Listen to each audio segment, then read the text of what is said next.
All right, today we're diving into something pretty wild. It's a new AI model from Microsoft called Trellis.2, and it claims to do what's basically been the dream of computer graphics for decades, taking a single flat 2D picture and turning it into a fully realized 3D object. So let's see if it actually delivers. I mean, just think about that for a second. What if you could take a picture of a cool chair you saw, or a character you sketched on a napkin, and boom, you have a 3D model ready to drop into a video game or a virtual reality experience? This has been the goal for so long, but it's always felt just out of reach. Because, let's be honest, the old way of doing this was a mess. You'd feed an image into a model, and you'd get back these glitchy, broken nightmares. And if you tried anything complicated, like something made of glass or shiny metal, forget about it. But the promise now is something totally different. We're talking about high-quality, fully textured models that just work. And the technology that's trying to make this promise a reality is Microsoft's Trellis.2. It's a collaboration with Tsinghua University, and its whole mission is to finally crack the code on easy, high-quality 2D to 3D conversion. So what's the secret sauce here? What makes Trellis.2 so different? Well, for one, it's not just making a basic shape. It generates a complete, textured model with what are called PBR, or physically based rendering materials. All that means is the AI actually understands how light is supposed to bounce off different surfaces in the real world. You know, the difference between shiny plastic and brushed metal. And, this is the big one, it can handle things like transparency and complex shapes with holes in them, which used to be a total deal breaker for older AIs. So how does it pull off this magic trick? Let's take a quick peek under the hood. Don't worry, I'll keep it simple, no advanced degree needed here. First, you just need to know one term, voxel. You know how a 2D picture is made of tiny squares called pixels? Well, a voxel is just the 3D version of that. The best way to picture it is as a tiny digital Lego block. You stack enough of them together in the right way, and you can build literally any shape you can imagine. Now, this is where Trellis.2 gets really clever. They've developed something called an oxel. Think of it as a super smart Lego block. It doesn't just store information about the object's shape, it also stores information about its appearance, like its color, its texture, how shiny it is, all in one efficient little package. This is the key that lets it get past the old roadblocks.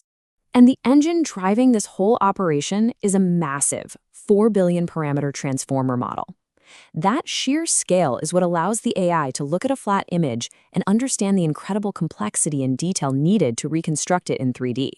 So the workflow is actually incredibly simple, and that's a huge advantage. You start with one picture, you feed it to the model.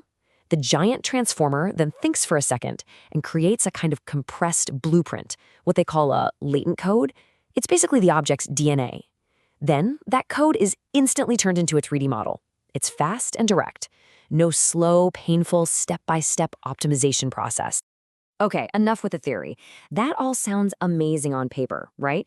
But the real question is, what can it actually do? Let's move on from the how and look at some tangible results. First up, a classic challenge, an organic character. Let me tell you, these are incredibly hard to get right. Our brains are just so good at spotting when a face or a figure looks even a tiny bit off. It's a really high bar for an AI to clear. And honestly, the result is very good. The overall shape is solid. The materials look right. Now, if you look really close, you can see the eyes are a little bit malformed, a little wonky. But that's such a minor flaw, something a 3D artist could fix in minutes. The main thing is it gets you 95% of the way there, right out of the gate. Okay, now for the real final boss, a transparent glass with other objects visible inside of it. This kind of thing is an absolute nightmare for 2D to 3D models. It's what separates the good from the truly great. And wow, this result really shows off what this model can do. It's a huge success. It didn't just create a solid glass-shaped blob. It understood transparency. It rendered the little objects inside the glass. It's not totally perfect. You can see some small mistakes on the little green stems, but this is by far the most impressive result. It's proof that this model can handle things that we used to think were pretty much impossible. Now, for all you tech heads out there, it's worth pointing out the hardware this takes. During the process, the model used up almost 30 gigabytes of VRAM. That's a lot. So this kind of power definitely requires some serious horsepower to run on your own machine. Okay, so the technology is incredibly cool. But what's the real-world impact? Why does any of this actually matter for artists, designers, and creators?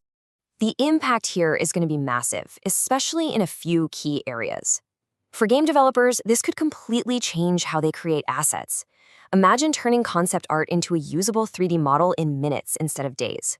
For designers, it means you can prototype ideas from a simple sketch almost instantly. And of course, for anyone building AR and VR worlds, this is an absolute godsend. This just unlocks so many new ways of working. You can draw a character and have a 3D version ready to go. You can take a photo of an object in the real world and just drop it into your virtual scene.